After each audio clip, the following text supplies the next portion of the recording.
Hey, so it's day 8, and I've had a really good day today. I didn't take any medication today at all. I was really surprised I didn't really need it. I mean, it hurts, but it didn't, I didn't really need it, and I don't want to take it if I don't need to. Even though I've had that pain, it really hasn't been overwhelming. So I took a long walk today and I came home and I actually plunked around a little bit in my shop and I was gluing up and finishing a small picture frame that I started before I had surgery. You can kind of see it there in the background. That did take it out of me though, and I spent the rest of the day, plunking around on the tablet out on the deck, and it did wear me out. I know this will be an up and down kind of thing. I could wake up tomorrow and not be able to move, but I'm just happy I could get out today and do something. I can feel my voice clearing up faster. I just drank some tea, so it's a little bit clearer than it normally is, but it's a little bit lower than it was before, so I don't know. I didn't have like a shrill voice to start with, but it does seem to be, a little bit lower and deeper.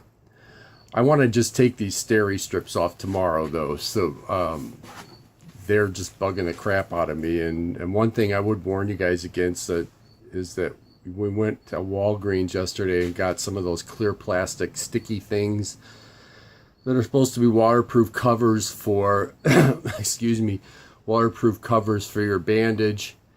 And we bought the Band-Aid ones, and they're really thick and they're uncomfortable. They're not anything like the ones that you get at the hospital that are real thin and flimsy. They're almost like a tissue paper consistency, but plastic.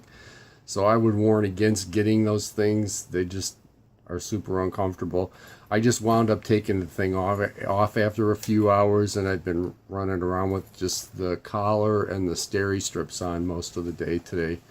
Everything else is pretty close to the same. I mean, still no long distance computer excursions. I mean, I just can't sit behind the computer. It hurts back here and behind my neck. It just bugs the crap out of you when you try to sit and stare at the computer, and the back of my eyes hurt really bad when I do that. No holding the phone for more than a few minutes, and especially if you're trying to do the thumb thing where you're typing, that doesn't work very well yet either. My hands will cramp up. My upper back still hurts across my shoulders, but it's not anywhere near like it was, just even 3 days ago. Like I said, I didn't take any pain medicine today, and I seem to be doing a lot, better with it. I just want to tell you, if I can encourage you guys with anything, it's just know that you're going to get better with time when you have surgery like this. Remember that without an implant or a fusion, if you have problems with your spine like I did, you can risk damaging your nerves if you don't do anything about it, or cause a lot of other problems that they're just not going to go away. I've had that issue when I had my lower back fused, where my legs felt great for a while and then they would hurt and then it would go away. And then 2 or 3 months later, they would start to hurt again and then it would go away. And then it got closer and closer and closer together to the point where they always hurt, and my right leg was so weak I couldn't even hardly walk up and down stairs, and I had to have that L4 L5 fusion done like 15 years ago. Your problems, like I said, they might take a break for a while, but they're going to come back. So talk to people that have gone through this, and some people are going to say, yeah, surgery was the best thing I ever did. And some people are going to say that was the worst thing I ever did. My back always hurts now, or I can't move, or anything like that. I think it's, when you have this kind of thing, you've got to get up and you've got to move around, and you've got to, you've got to exercise it, and you've got to move it and just loosen it up and strengthen the muscles back up. The muscles are the big thing.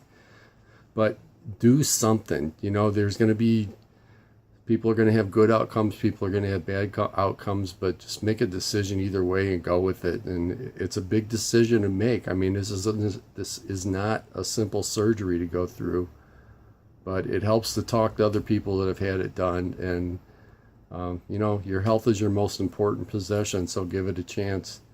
Hey, as always, message me on Facebook if you want to talk. And I'm on that cervical implant group, I think it's called on Facebook. And there's a myelopathy. I'm probably saying that wrong. Myelopathy group on Facebook, you know, where you squeeze your nerves and stuff together. That group on Facebook. And, you know, they were a big help for me. There's a lot of good and supportive people on there. So, hey, tomorrow we will unveil the scar. And slow and steady wins the race. See you tomorrow.